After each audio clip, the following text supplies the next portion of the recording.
Morning. Thanks for your volunteer work on the commission, and Corey Harden for Sierra Club Mokaloa Group. I hope you folks will oppose this project. I'm glad to hear some discussion of royalties. The way things are now, it's kind of like a free ride for Pi'ilani partners. I figured out that they may generate 500,000 plastic bottles per year, and that's a really low estimate, estimating the low withdrawal of 100,000 gallons of water a day, and even if they only put 1% of that into the small single-use bottles. But in Mr. Fouquet's letter about the plastic waste, they talk about irresponsible consumer practices or behavior, and they talk about taxpayers paying for recycling, and there's some vague promises about recycling education and maybe biodegradable plastic in the future. You know, it seems you folks may have heard of extended producer responsibility. If you put something out in the environment, you can't wash your hands of it, you're responsible. And we've talked about the aquifer, which it only exists because of a lot of taxpayer dollars, volunteer effort gone to protect the watershed. And I'm glad there's some discussion of some royalties going in to help protect that aquifer. And also, I still have concerns from earlier meetings in November. I haven't heard this addressed. I hope Mr. Fouquet might address it. Possible contamination of the aquifer by salt water when the well is drilled, because I've attached, again, Don Thomas's report, and he talks about difficulty getting samples without getting them contaminated from deep saline fluids. So we want to be really careful there's not contamination from salt water. Let's see, there's State Office of Planning recommended review by Water Commission, and also if Pi'ilani Partners takes 200,000 gallons of water a day and suddenly that's not going into the ocean, what happens to the ocean environment when it suddenly changes without the fresh water? In August, I talked about a professional written report. I haven't seen one regarding how much water will be harvested and the impacts. I've seen Mr. Fouquet quoting informal remarks from Tom Nance, haven't seen anything written. And I'm glad to hear some discussion of the tsunami zone. I am a little concerned about if there's a local generated tsunami and there's not time to cap the well. How is that going to play out? And the environmental impacts, in addition to plastic pollution, most of the wastewater from production is contaminated and it can't be reused. And if you're using reverse osmosis, that's like 4 gallons of water to get one finished bottle of water. We've also talked about water becoming privatized worldwide. And I would like to hear some more about the noise impacts to this peaceful Wailoa Park area. And let's see, and I appreciate Mr. Clark's question about the beneficial use. I mean, how is it beneficial to basically use this water resource to create 1 million bottles of plastic waste? So, thank you. Aloha, aloha everyone, sorry. Good morning. My name is Thomas Kamaki Rathburn. I represent myself today.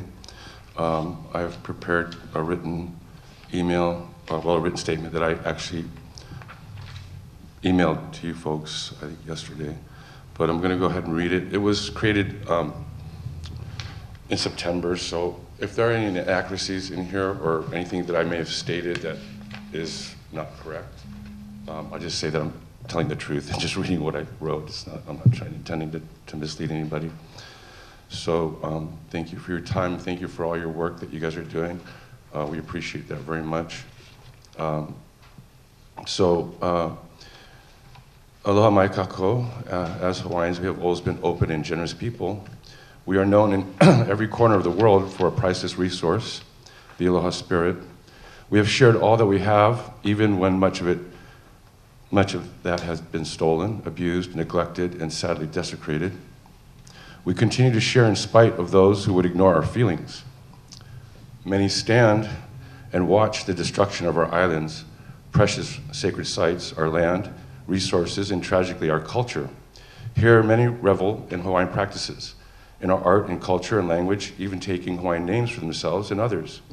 Yet when there is a call to action to defend or protect all that is Hawaiian and all that we are as a people, all that we are blessed with through Aloha Aina and our connection to the creation, too many fail to answer. We have shared our aloha because we feel we are all ohana, really. Now the world is in trouble. The earth is under stress. Its systems are under siege. In essence, man has waged war against nature, and the outcome is looking more and more grim. One of the most important problems facing many is access to good, clean, healthy water. Ask our cousins in Michigan, in California, in Cape Town, South Africa.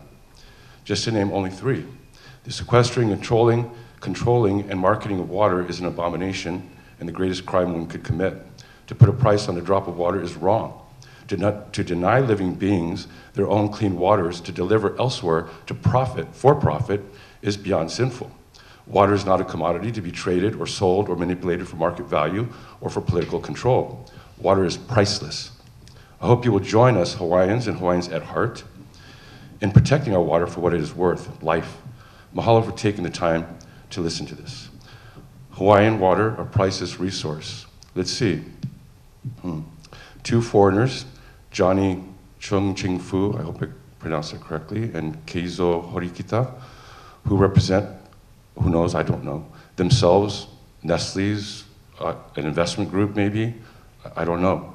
Anyway, of course, they want to drill through the arsenic-drenched, contaminated, but due to water-soaked ground of the area that they're talking about, to tap one of Hilo's most pristine freshwater aquifers. They plan to set up a well and to build a plant and bottling operation. They will ship in plastic preforms to blow into over 400 million bottles per year. Not all the bottles will be filled. There will be lots of rejects in the bottle production and in the final product as well. So plastic waste and water waste will be inevitable. There will be heated plastic fumes produced when the processing of the preforms into bottles. The whole plant will also be very, very noisy, so that it will be taking place right there between the Civic Center, the Marina, Wailoa Ponds, the State Park, and Freddy's Restaurant, and also the Hilo Honganji Buddhist Mission. Then they plan to fill the bottles with pristine Hawaiian water, inject ozone gas into each bottle, then cap them with about 400 million plastic screw caps. The ozone in each bottle will be released gradually within a day or so through the plastic and dispersed into the air and atmosphere. Mechanical labeling might be done with glue and paper with plastic sleeves or sheets or embossed, as well as encoded with the high-five imprints via laser. There will be pallets and plastic wrapping machines, forklifts with propane fumes and exhaust, shipping containers coming and going, large trucks hauling and moving them around the property, not to mention the leaking of fuels and oils, as well as to and from the harbor. This would add more truck traffic to the already overburdened Monona Street, Kamehameha Avenue, Kalaniana Ole Avenue, Kanolahua Avenue, and the Banyan Drive, Kanolahua Avenue, Kamehameha Avenue intersection, Ken's Pancakes, in other words. The 20-foot and 40-foot shipping containers will be loaded onto barges, shipped to Oahu and beyond to Asia and elsewhere, mostly, but certainly all over the world, including North America and Europe. Over 400 million 16.9-ounce plastic bottles and caps full of Hilo's water every year, year after year after year, as long as they have permission to suck it out. This is going on all over the world, people. In third world countries, they are prancing in with money, gifts, and promises, paying off corrupt government officials and leaders for exclusive rights to their water. Wealthy consortiums are purchasing or acquiring watersheds globally as nonprofit groups under the guise of conservation, locking out natives and locals from their own water resources. Looking at our own island, it is happening right here. They are like water vampires. They can only come in if they are invited. Once they are, they will suck us dry. Meanwhile, they quench their insatiable thirst for money and greed by hijacking and selling our water.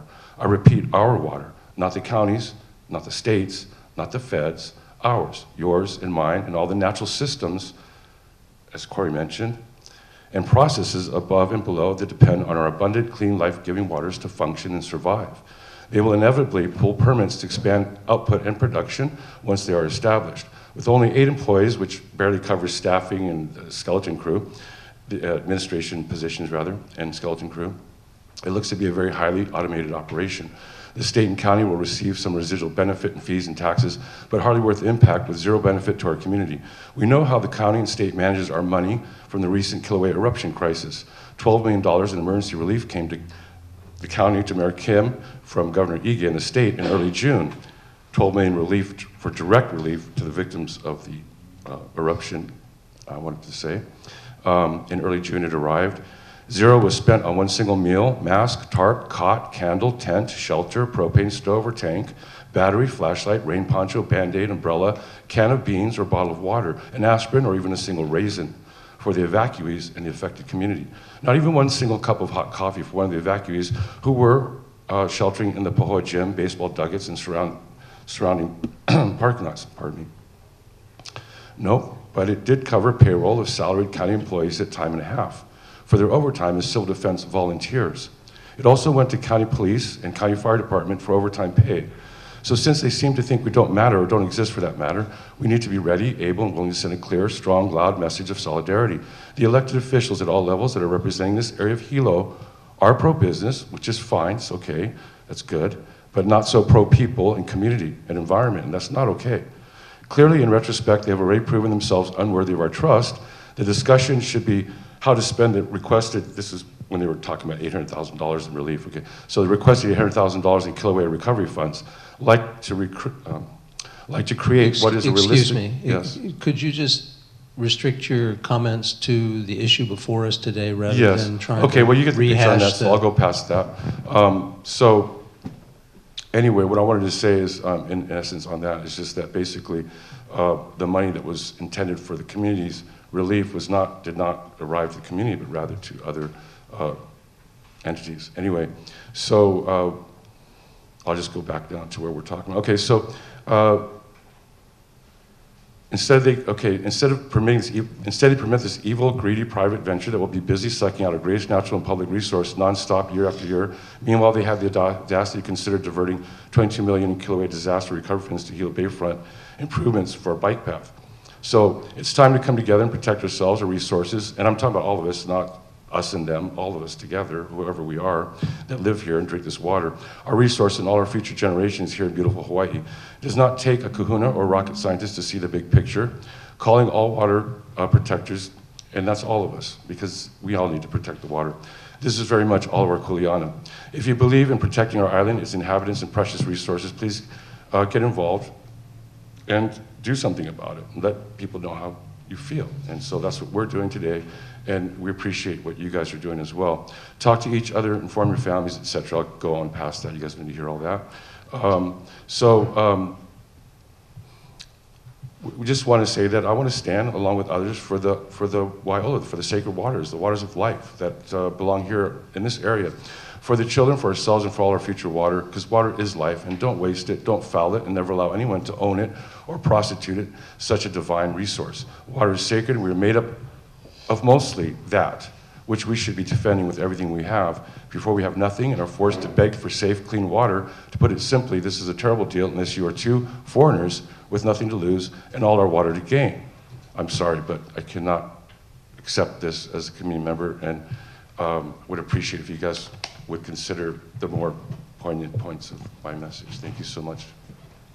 Thank you. Are there any questions from any commissioner for either of the testifiers today? No?